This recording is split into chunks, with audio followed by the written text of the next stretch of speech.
Csodálatos énekszót hallhattunk, csöntzsákból hangot lop, énekelték az óvónénik. Hát nekem is van egy csöntzsákom, és ez a csöntzsák arról híres nevezetes, hogyha olyan gyerekek és felnőttek veszik körül, akiknek a szívében és a lelkében jóság és szeretet lakozik, akkor azonnal elkezd ficeregni ez a zsák, és sok-sok hang lesz benne, és egyszer csak kiszöknek ezek a hangok a zsákból. Most még belehallgatok. Még csönd van a zsákba, de ahogy körbenéztek ti is mindannyian, sok-sok kedves óvodás gyermekarcot, érdeklődő felnőtt arcot látunk, és megtelik a vackoró oda jósággal és szeretettel. De már ficánkol is ez a zsák. Valami hang, nagyon ki akar belőle bújni, belehallgatok. Csengő, a tél csengői. A télcsengői csengenek, harangoznak a csendnek. Vállukon fehér kendők, alusznak mind az erdők. Alusznak mind az erdők, vállukon fehér kendők. A télcsengői csengenek, harangoznak a csendnek.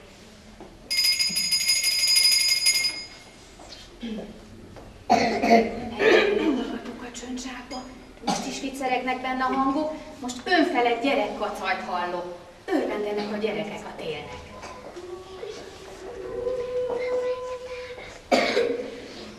Ember, ember, december, hideg, morcos nedve, sűrű havas szitárva, kiült a hegyekbe. Ha-ha-ha, havazik, he-he-he-he-teki, hu-hu-hu, hulla-hó, hi-hi-hi, jaj de jó. Ha-ha-ha, havazik, he-he-he-he-teki, hu-hu-hu, hulla-hó, hi-hi-hi, jaj de jó.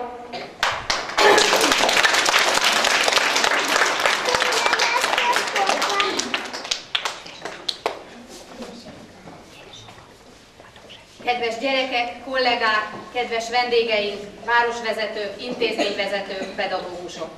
A harmadik emberes hónap a tél megérkezését jelzi, és mint minden új évszak beköszöntével, így most is szebbnél-szebb alkotásoknak lehetünk gazdái Hovi galériánkban. Biztosítani kívánjuk gyermekeink számára a rácsodálkozás élményét, esztétikai érzelmeink fejlődését. Fő törekvésünk, hogy helyi alkotók munkái díszítsék galériánkat, különösen nagy öröm mindig számunkra, ha intézményünk valamely dolgozóját köszönhetjük kiállítóként. Ez esetben is ez történik. A gyerekek kedvenc találós kérdését stílusosan így is mondhatnám. Sző, fón, nem takács. Ki az?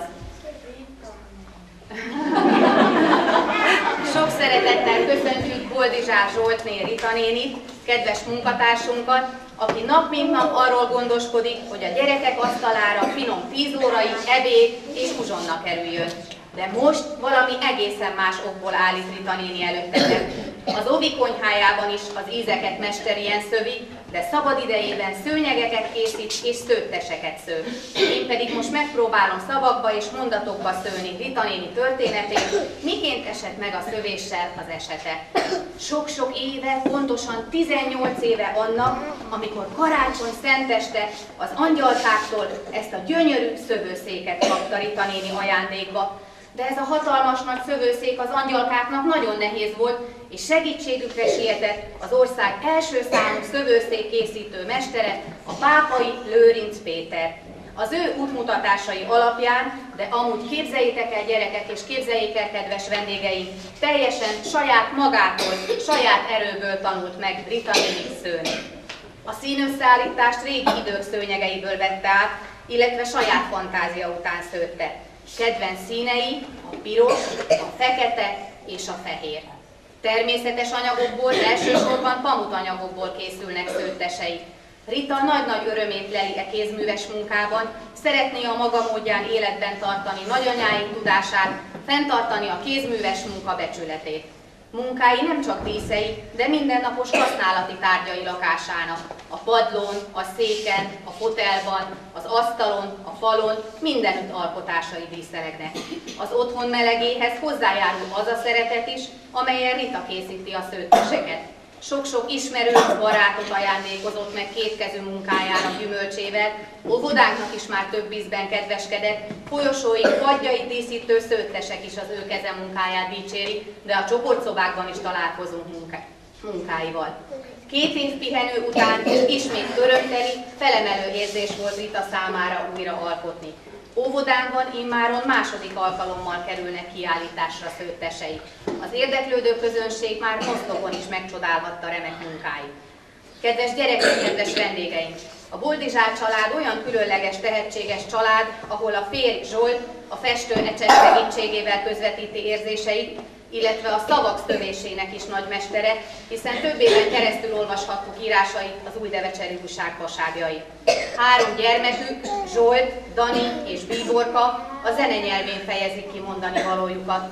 Rita pedig a szövőszék halk zakatolása mellett alkot.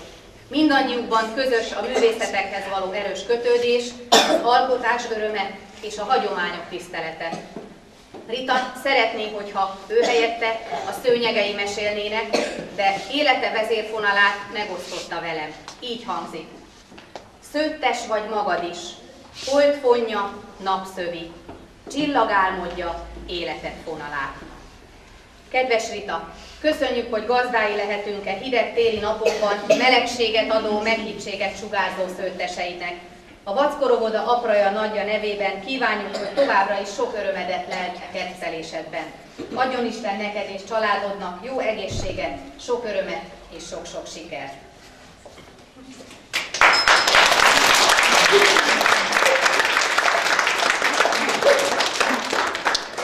És már megint nagyon-nagyon sok hang ficánkol ebben a zsákban. Most nem csak egy hang, hanem több hang betegszik benne. Hallok benne trombita szót és szintetizátort is.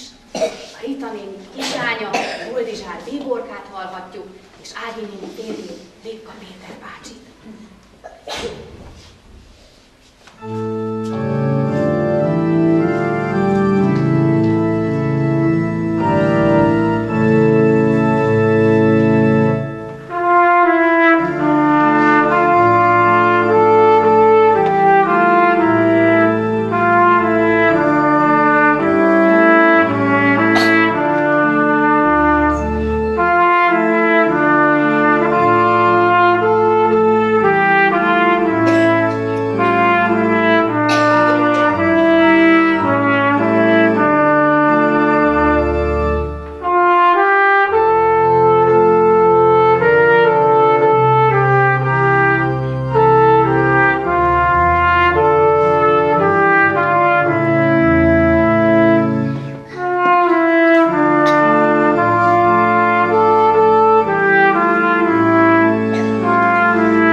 együttesen megnyitjuk Boldizsár Zsolt Rita néni szőnyegvarázs, vagy Szőnyszállak múlt és jelen között című kiállítását.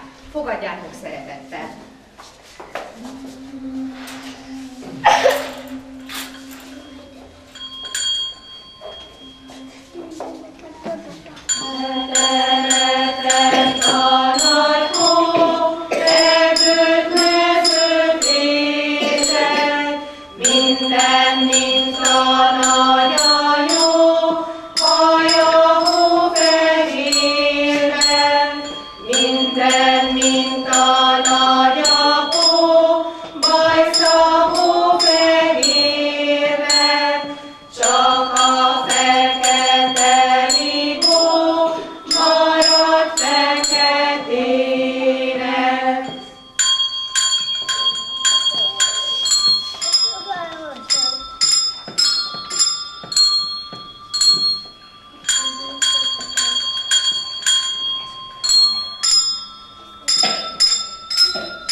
Lassan-lassan visszakúsznak a hangok a csöndzsákba, és elcsendesedik a csöndzsák, és majd újra eljön közétek, hogy elhozza a kedves hangokat.